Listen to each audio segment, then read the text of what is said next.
Erev Tov, everyone. It is Wednesday night. It is 8 p.m. here on the east side of the United States, here in the diaspora. This is the Maimon Beit Knesset, formerly the House of Seven Beggars. Therefore, it must be the Torah study in depth with yours truly, Rabbi A. Good to have you all here this evening. Yes, it is good to be back into the study hall after our summer break, and then we had went right into the high holy days after that, and then we had some other things going on around here, so we're a little later getting started this year than we have in years past, but we're here anyway. Good to be here. Okay, so let's see what we have in the chat room right at the moment. We have Ariella and Donald and Marshall and more to come, and we know there are people who are watching in the background either on their tablets or their phones, and for some reason YouTube does not allow them to be in the chat room or to see the chat, so but we're glad they're here anyway. So let's see. We left off. Again, this is a in-depth study of the Torah. We have been going at it for what? This is our second year, I believe, and we've made it through the Sefer Bereshit, the book of Genesis, and we are into the Sefer Shemot, and we left off with Perek Kafvet and Pasuk Chet, or the book of Exodus, chapter 22, and leaving off at verse 9, which is where we will pick up this evening. So, as we do whenever we study the Torah, Baruch atah Adonai Eloheinu melech haolam, asher kiddushanu b'mitzvotav v'tzivanu l'asok b'divrei Torah. And we are off and running.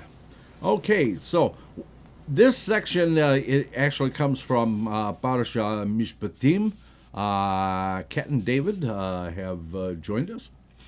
This is from Parasha Mishpatim, and this is it talks about the laws and damages and so on and so forth. Simcha and the rest of the family have joined us. So, verse 9, when a man will give to his fellow a donkey, or an ox, or a sheep, or any animal to safeguard, and it died, or it was injured, or it was seized, but there is no eyewitness. Rashi goes on to say here, when a man will give to his fellow a donkey or ox. The preceding passage was said with regard to an unpaid guardian.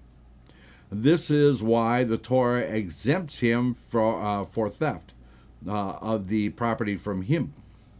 As it is written, and it was stolen from the house of the man. If the thief will not be found, the householder will approach the judges for an oath. You have learned, as derived from this verse, that the guardian exempts himself by means of this oath and need not pay for the goods. This is the passage that has been stated with regard to a paid guardian. This is why he is not exempt if it is stolen. As it is written, if it shall be stolen from him, he shall pay. But for an accident, for example, if it died by itself, or if it was injured, or if it was seized forcibly by bandits, and there was no eyewitness to testify about the matter. Okay, so let's go back and look at the additional commentary on here. See if there actually is any additional commentary on here. Does not appear to be so. Interesting. Oh, okay, so here we go. As it regards, if it shall be stolen from him, he shall pay. And this is a reference back to the Talmud tractate Bava Metzia, folio 94A or 94B. Excuse me. Get you on the wrong page there.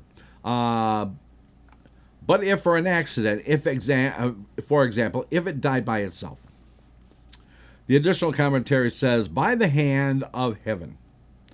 Mechilta. Rashi and the Mechilta define accidental death as that which has no culpable party, in which no culpable party caused the death.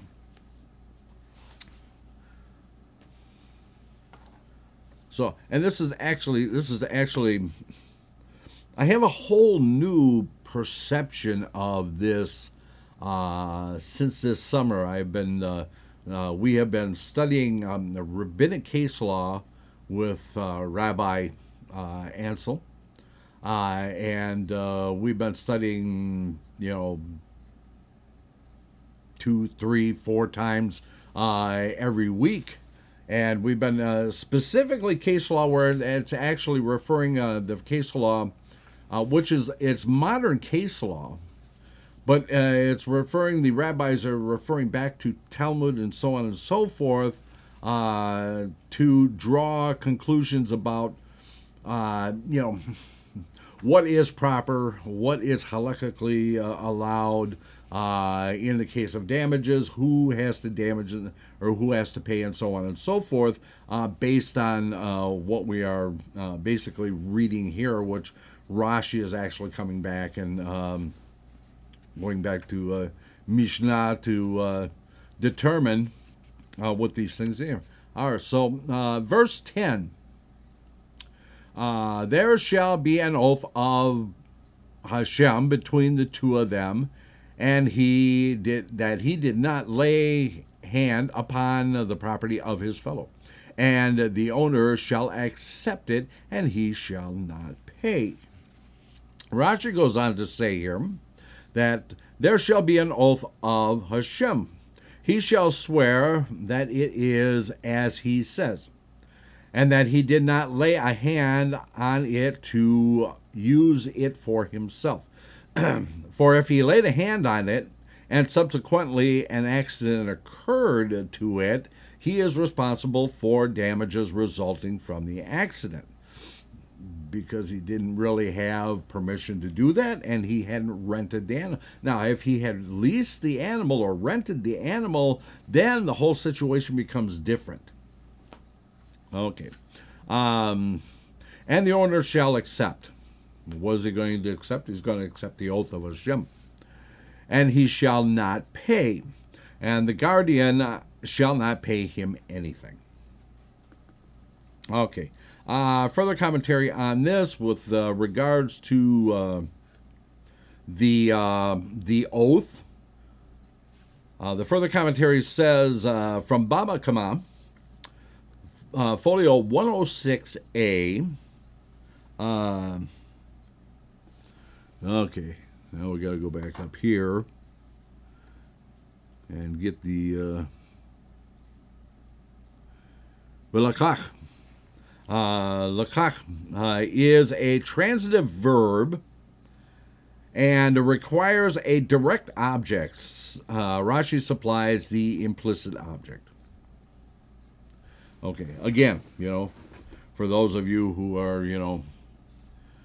Richard has joined us. Good to see you, Richard. And for those of you, who haven't been with us before, we know Rashi is big on grammar. Very big on grammar, sentence structure, and stuff like that.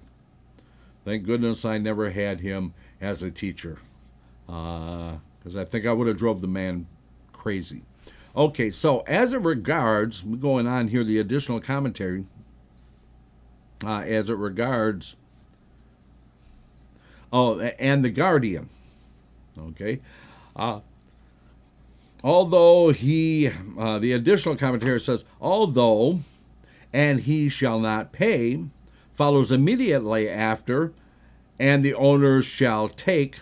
The word he refers to the guardian and not to the owner. Of course, if you were reading this, it might have been a little bit confusing as to who is it that's not paying.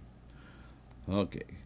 As it regards to shall not pay him anything, further commentary says he is exempt not only from the double payment, but even from restoring the principal.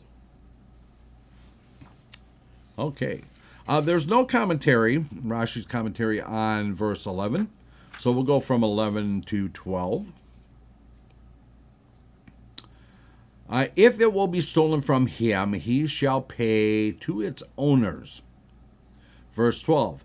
If it will be torn to death, he shall bring testimony.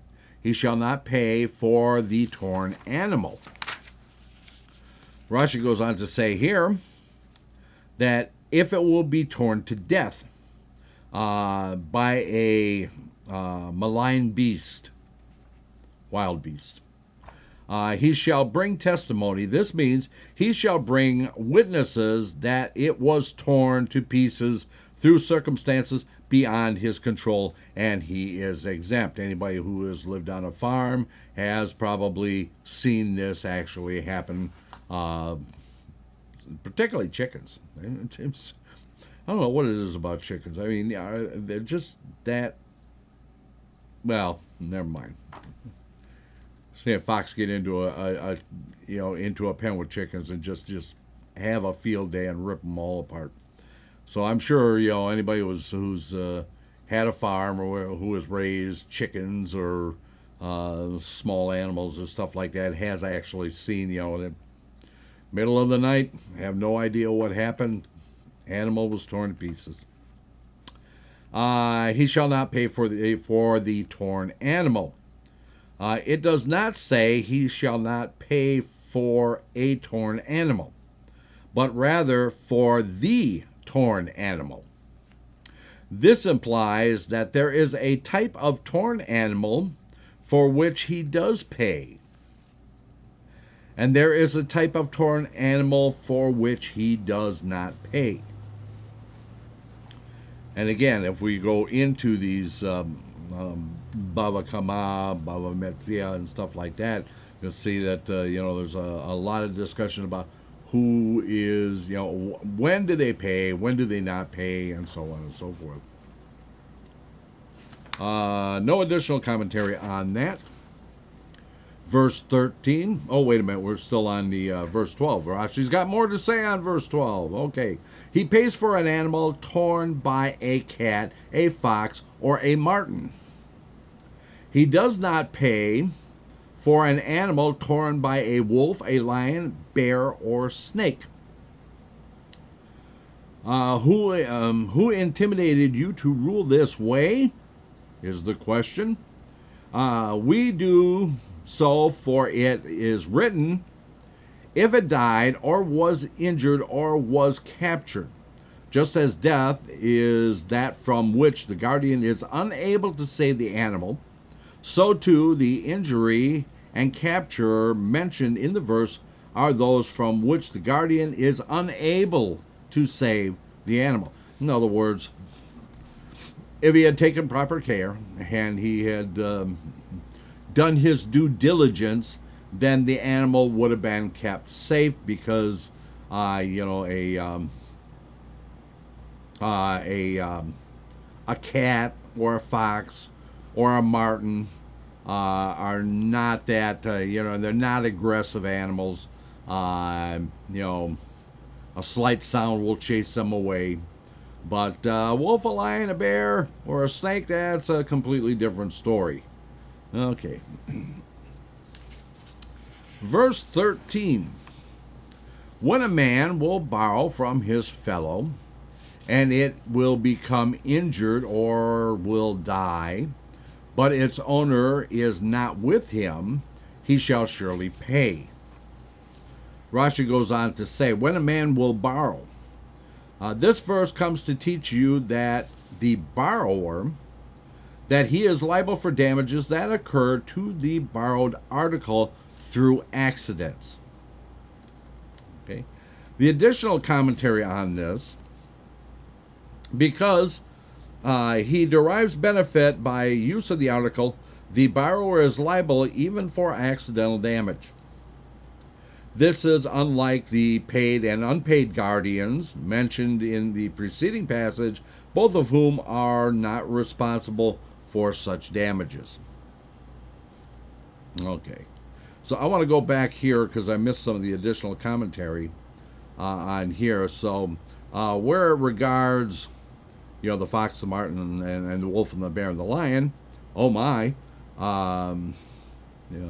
who intimated you to rule this way? The further commentary says, although the verse's use of the animal rather than an animal did indicates that some distinction must be drawn, how do you know that the verse means this specific distinction? Which is a question Rashi is actually asking himself. Or maybe it was asked by a student. As it regards to the injury caption mentioned in verse 4, which the guardian is unable to save the animal from Mechilta, such an injury caused by a wolf, lion, bear, or snake, animals against whom the guardian was powerless, but smaller animals such as a cat, fox, marten, are not the same formidable foes. The guardian could have saved the animal from them. Okay. We're going on to verse 14. If its owner is with him, he shall not pay. If it is hired, it came in return for the rental. Okay. So as I was saying before, there's big differences between whether, paid and unpaid guardians and somebody who is actually renting an animal or something like that.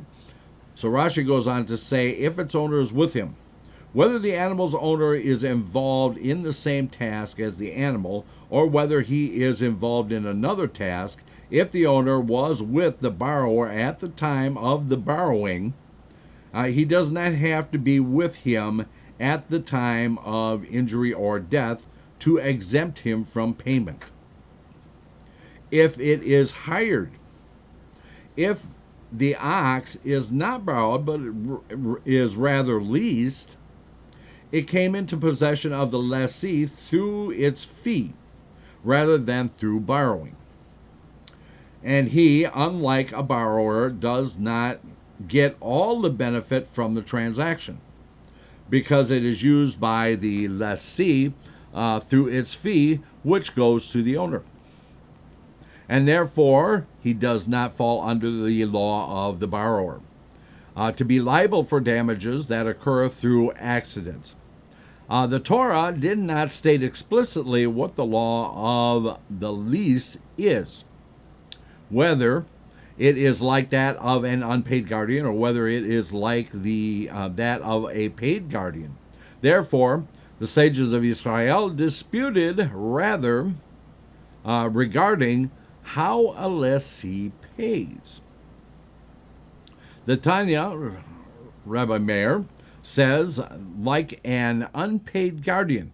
The Tana, Rabbi Yehuda, says, like a paid guardian. Okay, and we'll get a little more clarification on that when we look at the additional commentary. Okay, where it regards, he does not have to be with him at the time of the injury or death to exempt him from payment. The further commentary on this says, from Baba Metzia, 5095b, if the owner of the animal is hired or his services borrowed along with the borrowed animal, the borrower is not responsible for damages to the animal due to accident. This exemption applies If the lender was doing work for the borrower at the time of the loan, even if he is no longer working for him at the time of death or injury. Okay, so if I if I if I hired my neighbor's ox, and part of the deal was the neighbor would be the one who was driving the ox. The ox is actually doing the work, and the owner is actually steering the animal. Again, this is that would be if he was actually there, or if he was actually doing something else in the area. He'd still consider it as being with the animal.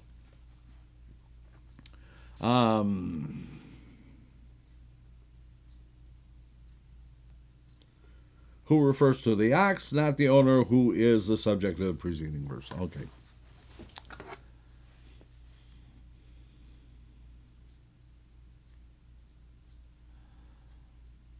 Okay, so where it regards, there's one. And no, that actually belongs to the next verse. Okay, so we'll go on to verse 15 now. When a man will seduce a virgin who was not married and lie with her, he shall establish the marriage price for her as his wife. Okay. Rashi goes on to say, when a man will seduce. This means that he speaks to her heart until she listens to him.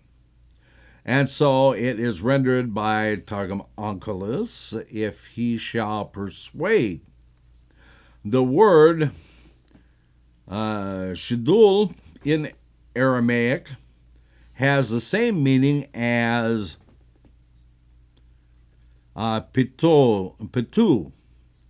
In Hebrew, both mean persuasion. He shall establish the marriage price for her. This means he should determine a marriage price for her, in accordance with the custom of a man to his wife, in that he writes a ketuvah for her and marries her. Okay, so we go back here for the additional commentary, and we find... got to be here somewhere. I loaned my wife my magnifying glass, and I don't know where it is right now. Oh, it's in here somewhere. Oh, there it is. Okay. So where it regards, he means he should determine a marriage price for her. The additional commentary says the word mohor is related to mohar, marriage price, the term and not to mahara, speedily. Okay. Where it regards determine the price for her in accordance with the custom of a man to his wife. Further commentary on this says that this means he does not pay the price as a fine. Such a fine is only applicable if the girl's father refuses to marry his daughter to the man. It merely means that he is to marry her and write her a marriage price into her ketuvah. And again, we had a very interesting discussion, Rabbi Ansel and myself, about marriage contracts and ketuvahs and stuff like that, and looking at some of the older ketuvahs and compared to today, and even the difference between Ashkenaz and Sephardic ketuvahs, where the Sephardim would go into great detail into the possessions of the woman and the prices and what their values were and stuff like that, because it was a sign of wealth and standing in the community. So they went to great lengths to expand on this. Ashkenaz typically would list out the things that she was bringing into the marriage, and the man, there was a penalty for the man, which had to be written into the ketubah of how much, if he didn't fulfill the marriage contract, like the marriage didn't take place on the date that it was supposed to, he backs out or whatever, and he has to pay her so much money. There's actually a fixed amount, which is typically used, but it's not written in stone anywhere that it has to be that. It could be more, it could be less, but there is typically a fixed amount for that. I don't remember what it was right now. It was a weight of silver at that point. Anyway, Daniel has joined us, and good to have you. Okay, so we're on to verse 16. Verse 16, if her father refuses to give her to him, he shall weigh out silver according to the marriage price of maidens. Hence where we get this amount that's typically put into the ketubah. So Rashi goes on to say, according to the marriage price of the maidens, which has been fixed at 50 pieces of silver. In I think we figured it out. I think we figured it was somewhere between $700 and $800 today. Anyway, in the Torah's discussion of the one who seizes a maiden and lies with her forcibly, and it says, the one who has relations with her shall give 50 pieces of silver to the father of the girl. Okay, so additional commentary on this one does not say much. Just a reference back to Deuteronomy and Mechilta Ketuvot, folio 10a. I would have thought there would have been more additional commentary on that. Anyway, verse 17, you shall not allow a sorceress to live. Rashi goes on to say, you shall not allow a sorceress to live. Rather, she shall be put to death by the court. This applies to both male and females, but the verse speaks of that which is common. As a woman is more commonly sorceresses than men. Okay, so additional commentary on this was with regard to shall be put to death by the court. The additional commentary, the Torah says, with reference to the Canaanites, you shall not allow no soul to live. Deuteronomy 20:16. That verse is a command to every Israelite as an individual to kill the Canaanites. Rashi explains that with regard to a sorceress, only the court has the authority to implement the death penalty.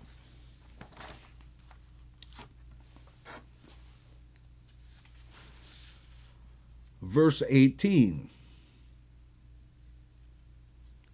There's some rather interesting quotation marks around this for some reason. Anyway, verse 18, anyone who lies with an animal shall surely be put to death. Rashi goes on to say, anyone who lies with an animal shall surely be put to death by stoning. This verse teaches us that the law of a man who has a carnal relations with an animal is like the law of a woman who has carnal relations with an animal, about whom it is written, they have forfeited their lives. Okay. With regard to that, the additional commentary refers to Leviticus verse 20, or chapter 20, verse 16. That verse refers to the woman and the animal. The verse that precedes it says that the man who lies with an animal shall be killed, but does not say how. Our verse, which speaks of whomever lies with an animal, does not distinguish between a man and a woman. And it implies that stoning, the death cannot, connotated by they have forfeited their lives. And then applies to the man as well as the woman. Verse 19. One who slaughters to the gods shall be destroyed, only to Hashem alone. Okay. Tremendous amount of commentary on this one. Okay. So, Rashi goes on to say, to the gods, to idols. Had the words been vowelized, Lelohim, with a Tizri under the Lamed, and no vowel under the Aleph, it would have meant two gods, and write other, in which case, two gods, in which case the Torah would have had to explain the term, and write other, i.e. other gods. Now that it says La Elohim with a comments under the Lamed and a Chataf Sagol under the Aleph, La'e, it means to the gods, and it does not need to be explained by adding others. For any Lamed or vet that serves as a prefix, if it is vowelized with a Chataf or a Shava, for example, the Lamed of Leir, Lamid Bar, Lamelech, to the king, to the wilderness, to the city. The verse must be explained to which king, to which desert, to which city. So too, in the case of the nouns that begin with a Shiva, whose prefix must therefore be vowelized with a Hirik, which I'm sure you are all just dying to know about this. Okay, so, such as two kings and two holidays. The verse must explain to which kings. If it does not explain, all kings are implied. By the same token, two gods can mean all gods, even the sacred use of the noun. But when the prefix is vowelized with a patach, such as to the king, to the wilderness, to the city, it is known about which king it speaks. And likewise, in the case of to the city, it is known about which city it speaks. Similarly, to the gods of our verse means to those who were warned against elsewhere. We find similar words to it in the verse, there is none like you among the gods. Because that verse did not explain which gods it was referring to, the prefix had to be vowelized with a patach to indicate the definite article. Shall be destroyed. This means shall be put to death. Why has shall be destroyed been stated here? Has the death penalty not already been stated with regarding to idolatry elsewhere? And you shall take out the man and the woman, etc., and stone them. Since the Torah did not state explicitly for which act of idolatrous worship one is liable to a death penalty, in order that you should not say all acts of idolatrous worship are punished by death, the Torah comes to state explicitly for you here, one who slaughters to the gods. To tell you, just as a slaughter is an act of worship which is performed within, i.e. the courtyard of the Beit HaMikdash, for the sake of heaven, so too I will add to the slaughter the subject to the death penalty for idolatry. The one who offers sacrifices upon fire, and the one who pours a libation, as they are acts of worship which are performed within, one is liable to the death penalty for them when they are performed for any type of idolatry. So basically what we're saying here is, or what Rashi is saying here, is that any act that a person does to an other god, in the same act that would be done in the Beit HaMikdash or the Beit HaMidbar, would be liable to the death penalty. Whether it is the normal way for it to be worshipped, or whether it is not the normal way for it to be worshipped.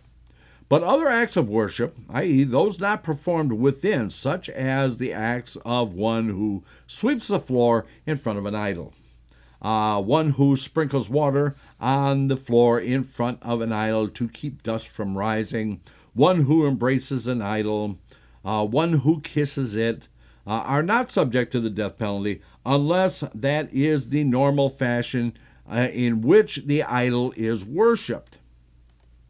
But these other acts of worship are in the category of ordinary negative commandments.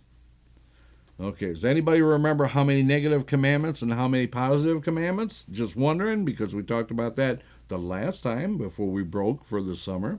Just wondering if anybody remembers. Okay, so let's go to the additional commentary, which is surprising. There is not much additional commentary on this. Let's go here and we'll find, let's see,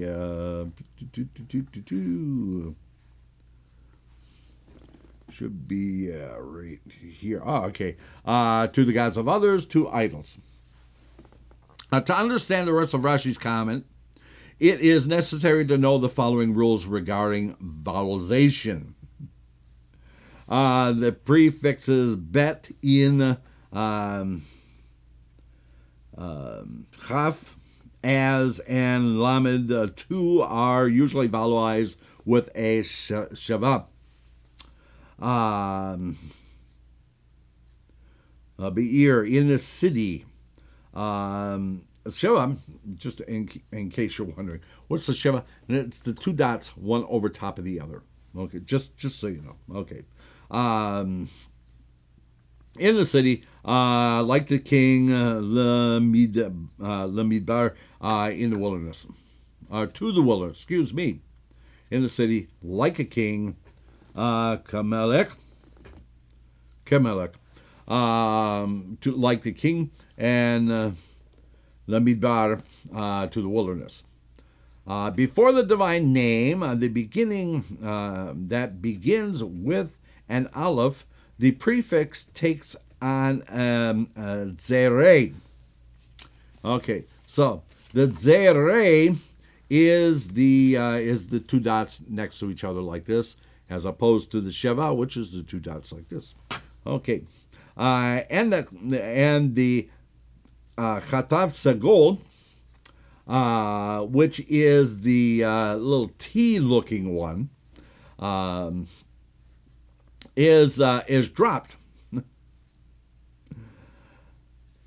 Lelokim, lakinu. This is so even when the same word is used in reference to idolatry, to their gods. Anyway, you will hear this from the detractors that that Judaism is pantheistic because Elohim is a plural. It is not a plural. It actually, again, all we got to do is look at Rashi and how he explains all these intricacies to understand that when it is vowelized a certain way that it changes the meaning significantly. So, Elohim, when it's referring to God, is vowelized different than Elohim when it's referred to as pantheon or other gods, or to the gods, plural. Okay, so the definitive article of the Hay that usually takes on a patak, Hamelech, the king, Hamidbar, the wilderness, before the word beginning with any letters Aleph, Resh, Ayin, the prefix Hay takes on the kamatz. Ha'ir. And again, the kamatz is the little t. The city, Ha'ir, the city. When one of the prefixes, the lamed, the vet, and the lamed, the vet, the chaf, the het. I'm sorry, the het. The lamed, the het, the vav, the vet. Gotta slow down. The lamed, the het, and the vet. Is used in conjunction with the prefix Hay. The Hay is dropped and the other prefix takes a vowel that the Hay would have had. Bahir equals Bahir, in the city. Bahamelech becomes Kimelech. Kihamelech, yeah. Like the king. Lahamidbar,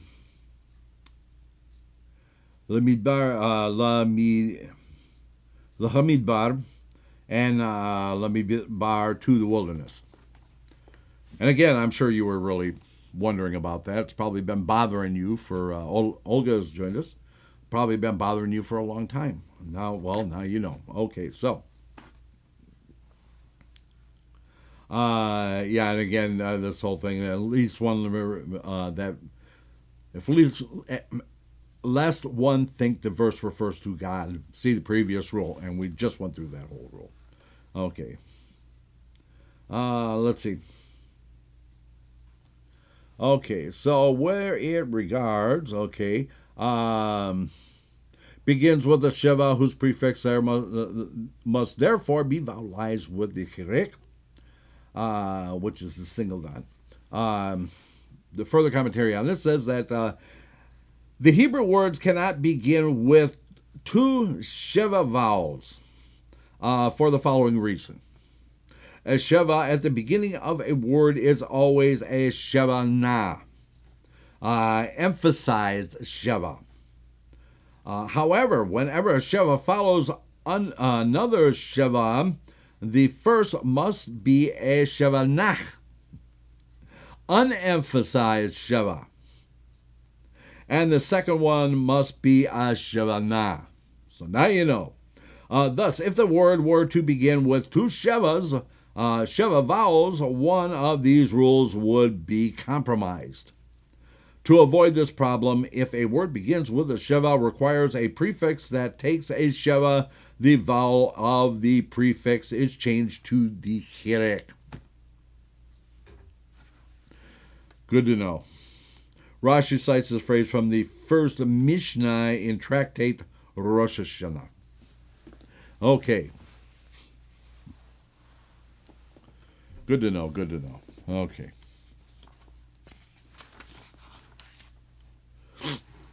And again, I'm going to make this statement again. I actually find this absolutely fascinating that Rashi is actually writing all of this for children. This is an explanation of the Torah that was written for children. Just goes to show you how well educated our children were back in the 1100s, 1000s, 900s. Just absolutely amazing. And then, starting as children, and then it goes on all the way through adulthood. Never stops. Never stops. Just never stops. Okay, so we are halfway through our time here. We are going to take our break, and when we return, we will pick up with verse 20. Until then, please stay tuned, and we will be back in 6. Let's all go to the lobby. Let's all go to the lobby. Let's all go to the lobby to get ourselves a treat. Delicious things to eat. The popcorn can't be beat. The sparkling drinks are just dandy. The chocolate bars and the candy. So let's all go to the lobby to get ourselves a treat. Let's all go to the lobby to get ourselves a treat. It's intermission time, folks, so hurry, hurry, hurry. Step right over to our refreshment center for the most extravagant array of refreshment goodies ever assembled under one roof. Enjoy breathtaking, mouth-watering goodies, everything from a snack to a delicious full meal. At our refreshment center, you'll find a large variety of goodies to satisfy your hunger, your thirst, or your sweet tooth. So hurry, hurry, hurry. Visit our refreshment center now. The show starts in 5 minutes.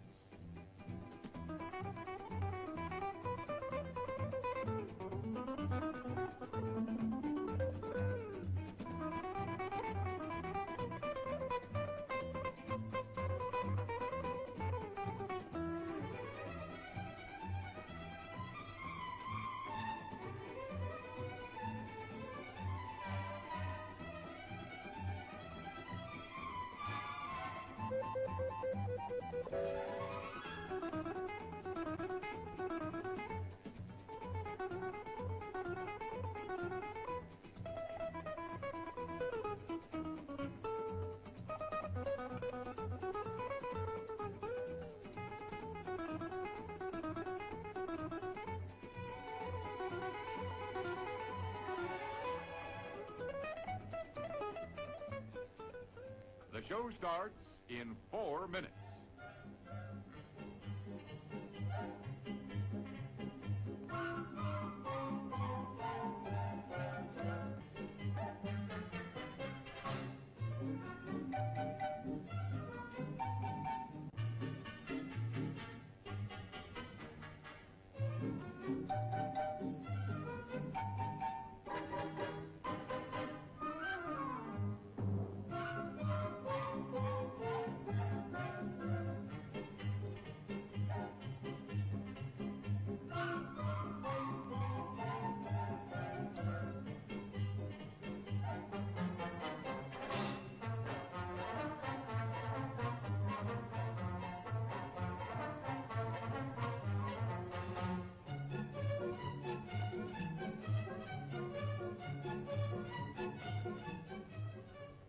The show starts in 3 minutes.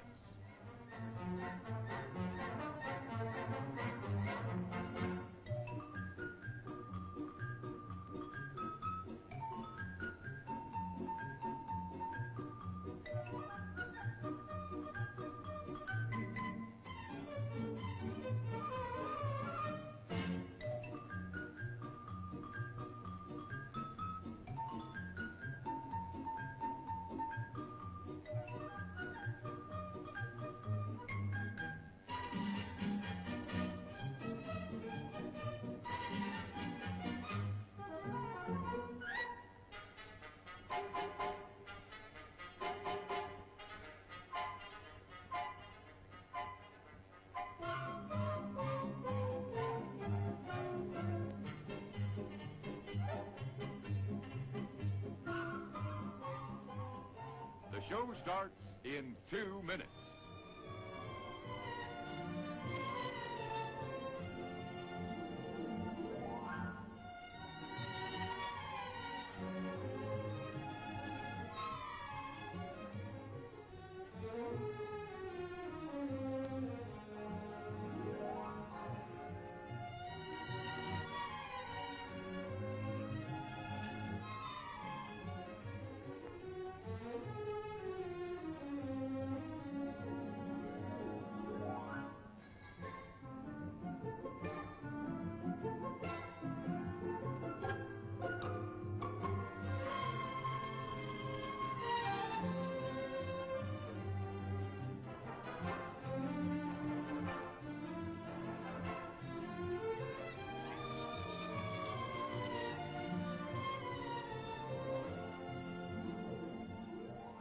The show starts in 1 minute.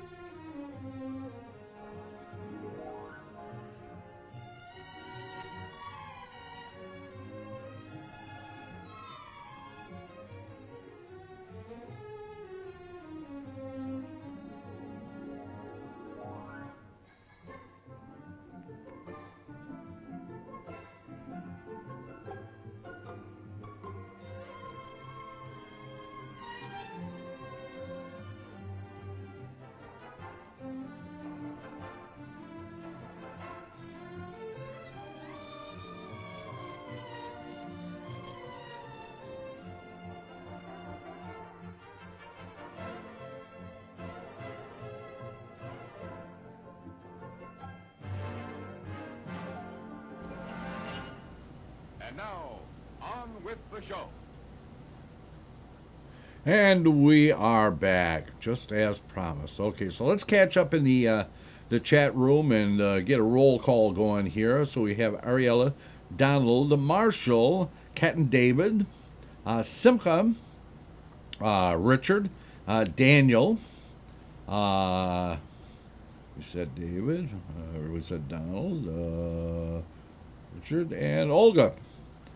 So we are caught up. And those of you who are watching in the background who can't get into the chat room, unfortunately. So good to have you all here. We're going to pick up now. And just to make this statement, okay, YouTube and you clowns that keep filing copyright infringement things on me, I own that piece. That break piece, I own it. Okay.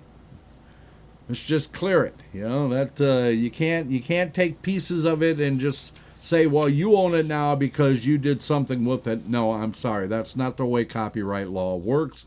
I own that piece, and leave me alone. I am sick and tired of going through.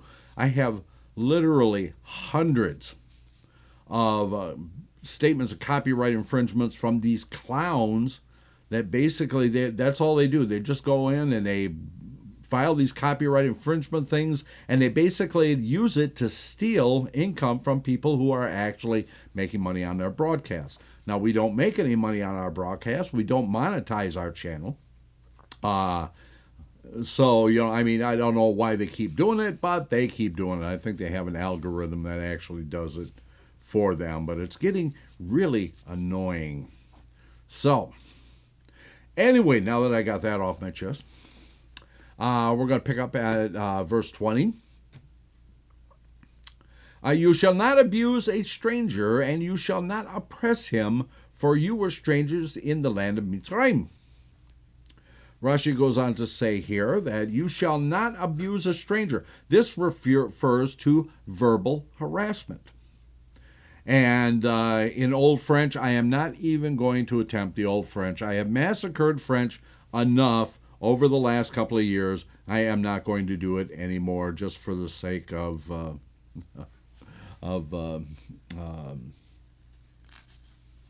our viewers who do speak French. Anyway, so verbal harassment, like the word monaich in the phrase, and I shall feed those who harass you their own flesh. Oh, there's a pleasant thought. And you shall not oppress him through robbery of his property. He too can abuse you and say to you, you too came from strangers. Do not accuse your friend of a flaw that you yourself have. Any use of the term ger, stranger, in the Torah means a person who was not born in that country where he presently resides, but rather came from another country to sojourn there. Okay. Additional commentary. Yeah, there is some. Let's see. You shall not abuse a stranger. All from Mechelta Bava Metzia. The Old French, verbal harassment, the Old French word to vex, to harass. The word should not be confused with the French adjective. And again, I'm not gonna massacre this with oppressed, contrary. Okay, so the word for oppressed and contrary are very similar. So don't confuse them, because I'm not going to try to pronounce it, because I will just massacre it and you'll confuse it anyway. And I shall feed those who harass you their own flesh. Further commentary says this is from Isaiah chapter 49 verse 26. That verse, as does the one regarding refers specifically to verbal harassment. Rashi may be citing the verse in Isaiah to indicate that elsewhere in the scripture this verb is found in the form where there is no Aleph. In Mishnaic Hebrew, an Aleph is added. Just so you know. Let's see. Through robbery of his property. Further commentary says from Mechilta, Bava Metzia, folio 59b again. Although it is forbidden to rob anyone's property, there is an additional sin of robbing the property of a convert. And that's because he doesn't have an inheritance in the land. You two came from strangers. The additional commentary says, because you are descendants of those Israelites that were strangers in Mitzrayim, Egypt.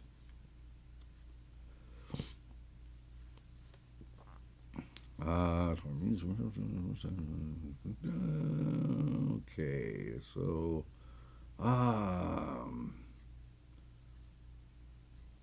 where is that one? Where is it? It's got to be right here somewhere. There it is. Okay. You two come from strangers. Yeah. Do not accuse your friend of the flaw that you yourself have. Again, from Bava Metzia, folio 59b. This explains how "for you were strangers" is a reason for not bothering the stranger. Okay. On to verse 21. You shall not persecute any widow or orphan. Rashi goes on to say, you shall not persecute any widow or orphan. The same law applies to persecuting any man, but Scripture speaks of that which is prevalent, for they are weak, and persecuting them is a common thing. Additional commentary on that says, from Mechilta, Rashi here expounds the view of Rabbi Ishmael in the Mechilta, who maintains that the verse mentions any widow or orphan not to limit the prohibition to persecuting only them, but as an example of downtrodden. Rabbi Akiva, on the other hand, maintains that the verse speaks specifically of widow and orphan. According to him, the Torah forbids persecuting them specifically because they are weak, they are in a weak position, and they are easily taken advantage of. Rashi's choice of interpreting the verse according to Rabbi Ishmael is difficult because the halakha follows Rabbi Akiva. Whenever the opposing view is attributed to an individual, Rabbi Aryel explains that Rashi probably interprets the dispute between Rabbi Ishmael and Rabbi Akiva as a disagreement about the exposition of our verse. Nevertheless, they agree that the prohibition extends to persecuting any man. Rabbi Ishmael, however, derives this extension as an exegetical method of Parat Uchlal, which follows. Whenever the Torah states a generality followed by a specific example, the rule is The generality is limited to the specific example. Thus, in our verse we read, "You shall not persecute," a generality followed by any widow or orphan. Specific examples of the verse would apply to widows and orphans for their exclusion of to the exclusion of all others. However, in our verse, the specific example precedes the generality.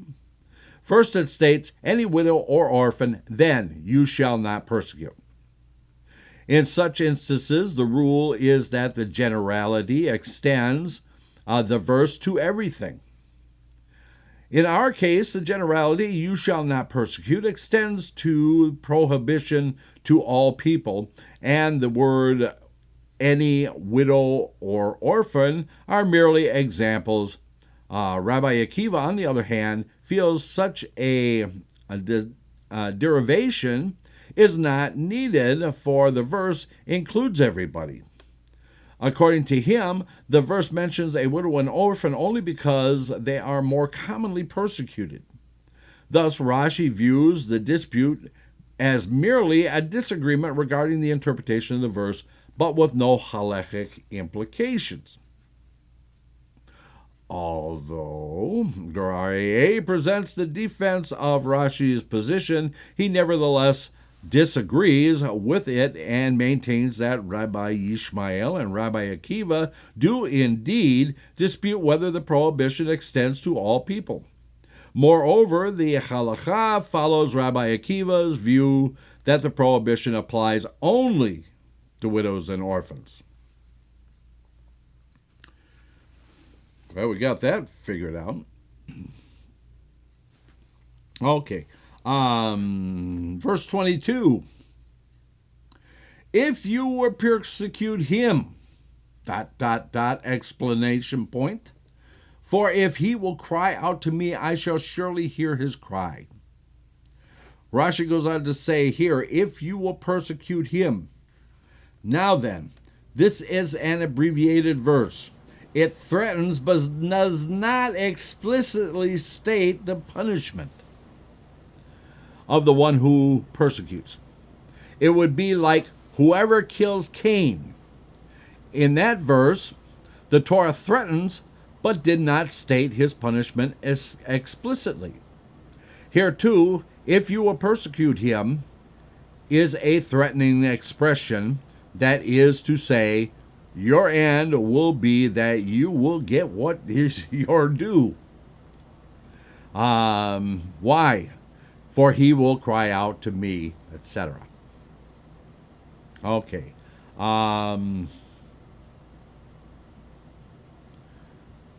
Okay, as it regards the additional commentary, "and your end will be that you will get what is your due," the further commentary says, although the following verse does not state punishment explicitly, "and your wives will be widows," that punishment is only for persecuting widows and orphans, whereas the verse forbids persecuting anybody, as Rashi states above. The implied punishment here applies to general prohibition against persecuting people, not to the specific case of widow or orphan. This is indicated by the use of the singular "if you will persecute him" of the verse, where referring to the widow and orphan, it would have said, "if you will persecute them." Okay.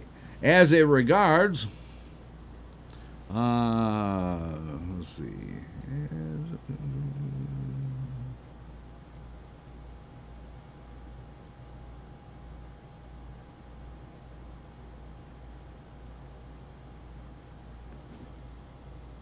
It's here somewhere. I know it's here somewhere. Sneaking about the text somewhere in here. Oh, yeah. Why? "For he will cry out to me," etc. The further commentary says, the verse is, as it states, "if you will persecute him. For if he will cry out to me, I shall surely hear his cry," appears disjointed. Hence why we have the ... exclamation point.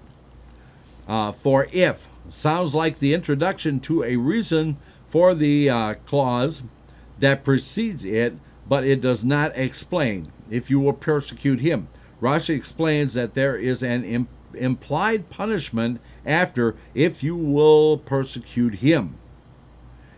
It is this punishment that for he will cry out explains. Okay.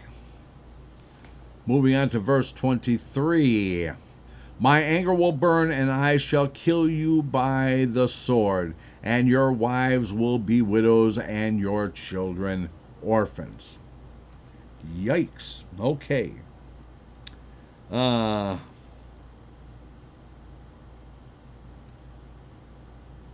Manut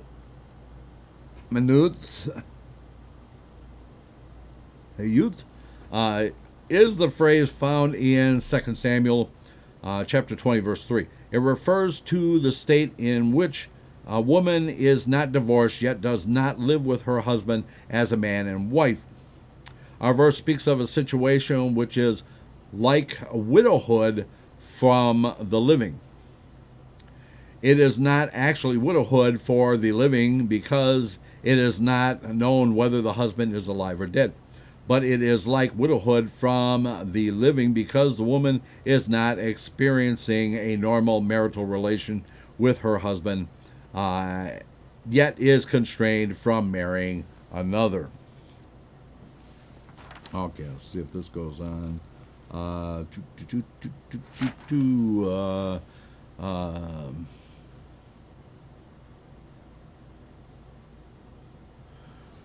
Okay. So I think I got a little ahead of myself. Did the additional commentary before I actually read Rashi's commentary. And excuse me, and your wives will be widows.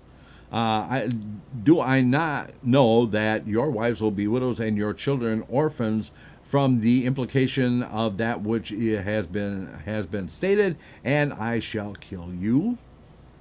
But this is a different curse from the implied by I shall kill you, in that the wives will be constrained like widowhood from the living. And for there will be no witnesses to the deaths of their husbands, and they will be forbidden to remarry. And the children will be orphans in the sense not implied by and I will kill you, in that the court will not allow them to take possession of their father's property, because they do not know if their father has died or been taken captive and still living. Okay, so where it refers to taken alive and still living, the further commentary says from Baba Metzia, folio 38b, the court will not allow a son to take possession of his father's estate unless it is certain that the father is dead. Okay. Verse 24. When you will lend money to my people, to the poor person who is with you, do not act toward him as a creditor. Do not place interest upon him. Rashi goes on to say, when you will lend money to my people. The Tanya Rabbi Yishmael says, any use of the word im in the Torah implies a voluntary act, except for three. And this is one of them. My people. If you have a choice to lend money to one of my people or to a non-Jew, my people takes priority. If the choice is between a poor person and a rich person, the poor person takes priority.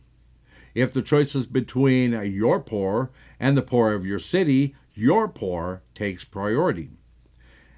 If the choice is between your poor, the poor of your city and the poor of another city, the poor of your city takes priority. This is the sense of the verse. When you will lend money and have to decide whether to lend it to a Jew or a non-Jew, lend it to my people before a non-Jew. And to whom among my people? the poor person, and to which poor person? To the one who is with you. Alternatively, my people teaches us that you should not treat him in a humiliating manner when lending to him, for he is a member of my people. The poor person who is with you. Look at yourself as if you are the poor person. Do not act towards him as a creditor. Do not make your claim against him forcibly. If you know that he does not have funds to repay the debt, do not appear towards him as if you lent him, but rather as if you did not lend him. That is to say, do not embarrass him. Interest. This means increase. For it is like the bite of the snake. For the snake bites a small wound in one's foot, and the victim does not feel it. But suddenly it causes a puffiness and swelling up to the crown of the head. So it is with interest. He does not feel it and is not aware of it until the interest accumulates and causes him a loss of much money. Okay, so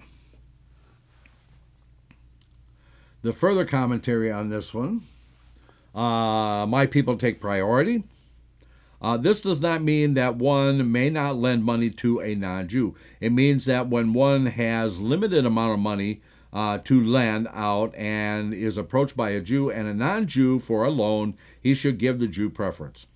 This rule applies even if the loan to the non-Jew will bear interest, while the loan to the Jew will be interest-free. Okay.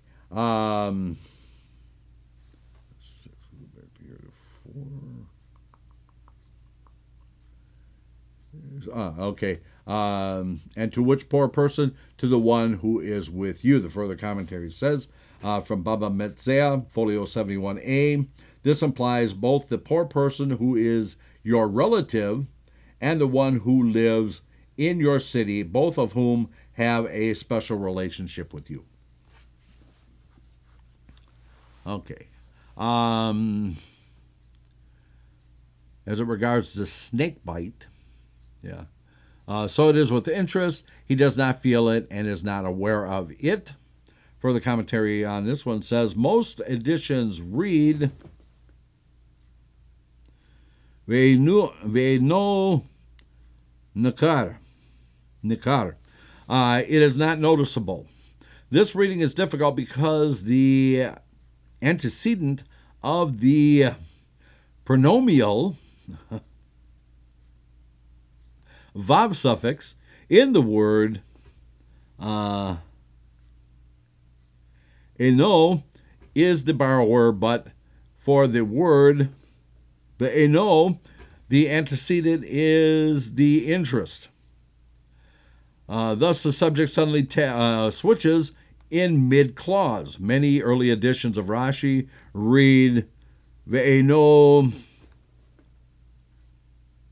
nizkar. I gotta find my magnifying glass. Nizkar. And he is not aware. A reading that keeps the subject uniform throughout the clause. And I have to agree with that. It just makes more sense for it to be read that way.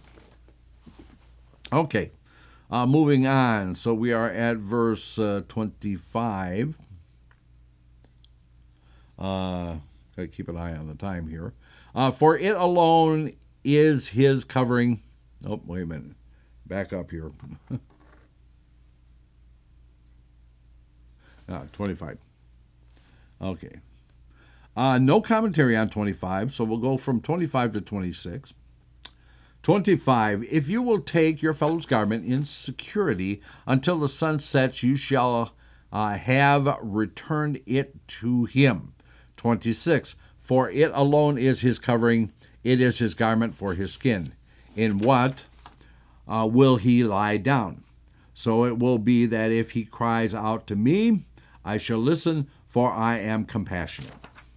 Okay.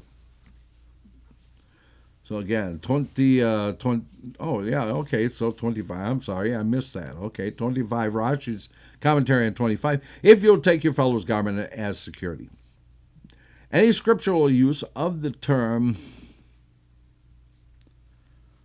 chaval regarding security alone does not mean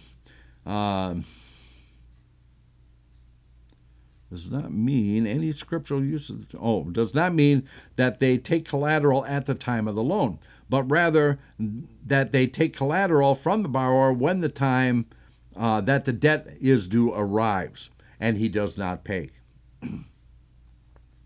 You will take your fellow's garment as security. Rashi goes on to say the Torah makes you repeat the act of taking security even if you must do it many times, a lesson that may be learned from the way God treats us. It is as if the Holy One, blessed is he said, consider how much you owe me. Behold, your soul ascends to me each and every night, and gives an accounting of itself, and is found to be in debt to me. Yet I return it to you each morning, and I do not do this over and over every day of your life. You too take the collateral and return it, take it and return it, even if you must do it several times. Until the sun sets shall you have returned it to him. You shall return it to him for the entire day until the sun sets. And when the sun sets, you shall take it from him again, until the next morning till the morning of the next day arrives. The verse is discussing a garment used by day, which is not needed at night, for it alone is his covering. This refers to a cloak. His garment. This refers to a shirt. Okay, so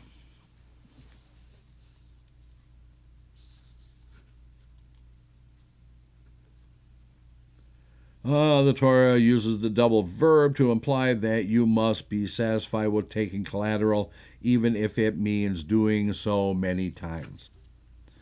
Okay.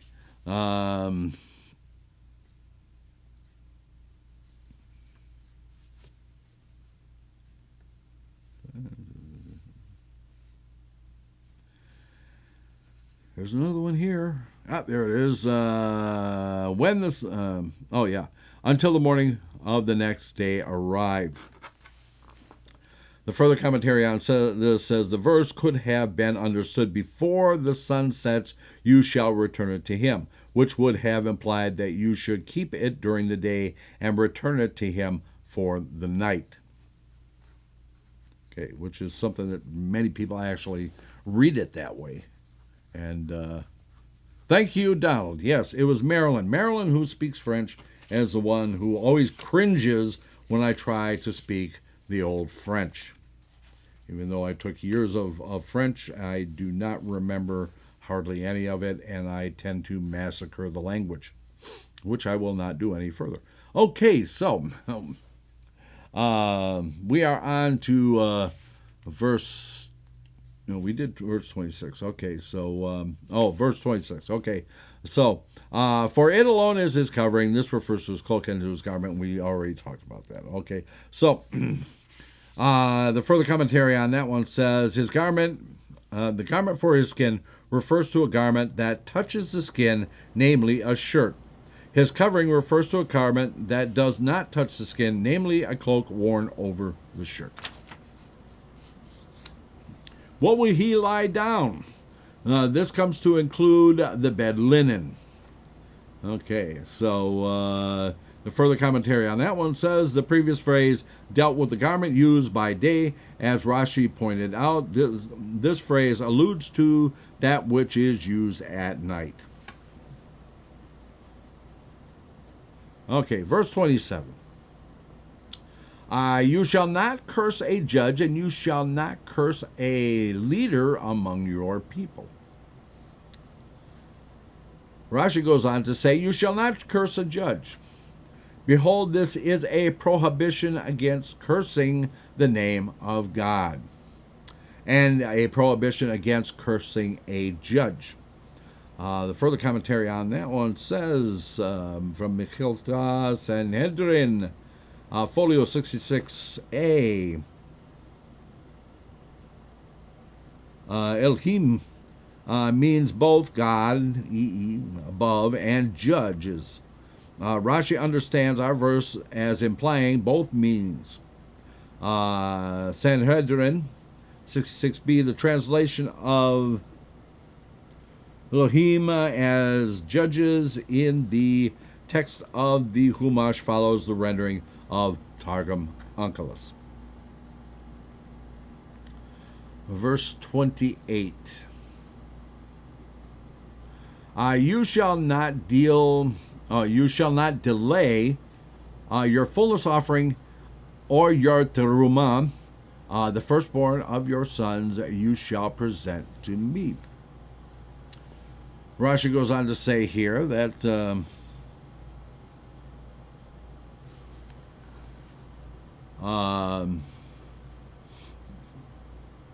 no, Donald, that's not what it means. It means your people. Yeah. Okay. Our people. Okay. So, shall not curse your people.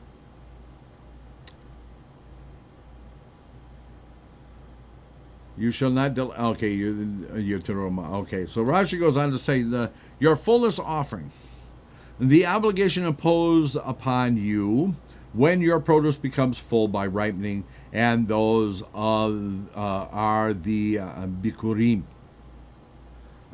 or your teruma. This means the teruma, and I don't know the meaning of dema as it relates to teruma. That's one of the things I really like about Rashi, is if he doesn't know, he tells you he doesn't know.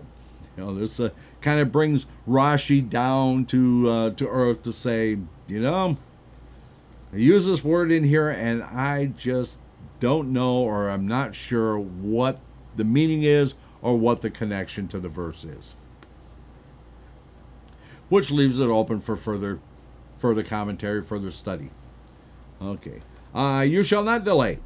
You shall not change the order of their separation by delaying that which should come first, and advancing that which should come later. This means that one should not advance terumah before bikurim, or maaser before terumah. The firstborn of your sons shall you present to me. By redeeming him from the Kohen for 5 salim. Why does the Torah mention the commandment here? Has it not commanded it about it elsewhere? But it is mentioned here specifically in order to juxtapose it with the following verse. So shall you do to your ox, to your flocks, to teach you, just as one redeems the firstborn of man after 30 days, it says, it is, and its redeemable ones you shall redeem at the age of 1 month. So too, in the case of the firstborn of small cattle, one must care for it for 30 days, and afterwards give it to the Kohen. Okay, so lots of commentary, lots of additional commentary on this. Okay, so this whole thing about I don't know what Duma actually means. Rashi's statement here does that he does not know the term Duma implies teruma is at odds with his commentary to teruma 4:8. There, Rashi explains the term means mixture, and alludes to the rule that teruma is nullified when one part teruma falls into and becomes indistinguishable from 100th part chulin, ordinary produce. Tosafot questions the interpretation, states that the word Dema, I want to make sure I'm actually reading that right. Dema. Um, that the word dema is used in the Torah means teruma, while the rule of nullification is rabbinic in origin. Tosafot, in an interpretation followed by Ibn Ezra, Rashbam, and Rambam, and many others, then goes on to explains dima, a word usually translates tears, can refer to anything that drips like tears, hence any liquid. Thus, teruma, which may be offered in a liquid form, the verse speaks of teruma as the first of your grain, your wine, your olive oil, is called dema. Bikurim, on the other hand, can only be brought from the fruit itself, not wine or oil, and it is called milah, full. Okay. As it regards here somewhere.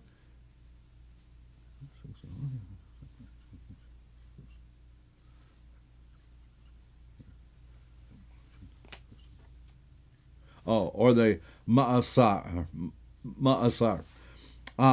the tithe, tenth. There are three tithes. Ma'asar Rishon, the first tithe, and is separated from the crop after teruma has been set aside, and is given to the Leviim. This is done during each of the first 6 years of the 7-year agricultural cycle. The Shemitah. The Maaser Sheni, second time tithe, is separated from the crop and taken to Jerusalem, where it is eaten by the owner and his guest. This is done during the first, second, and fourth, and fifth years of the 7-year cycle.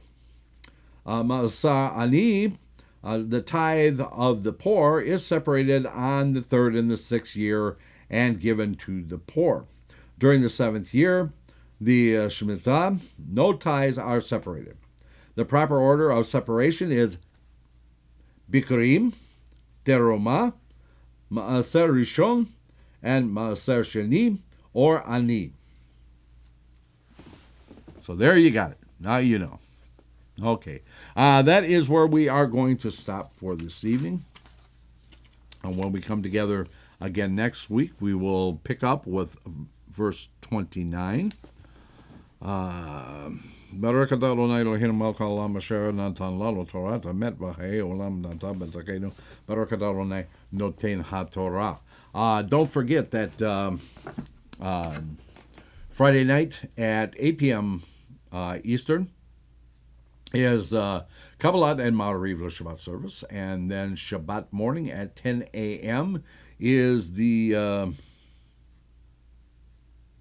I think I got ahead of myself, didn't I?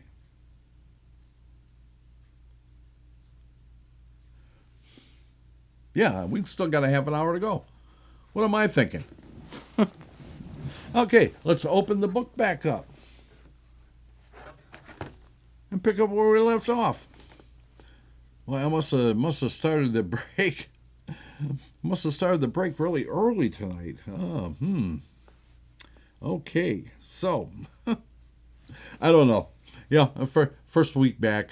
I'll tell you what. Yeah, we're just gonna stop it here. Next week we'll do the full 2 hours like we're used to doing. How did I get this? No, I think I've goofed up the timing for Zeta's show, which is usually an hour, and our study, which is usually an hour and a half.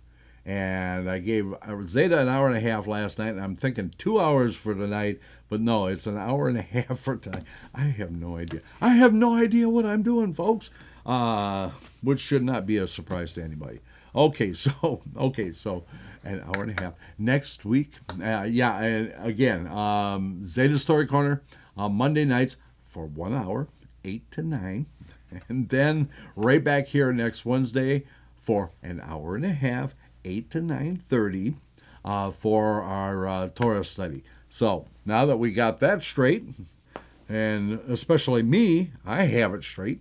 I hope you have a good evening, and we will see you the next time. Until then, Laila Tov.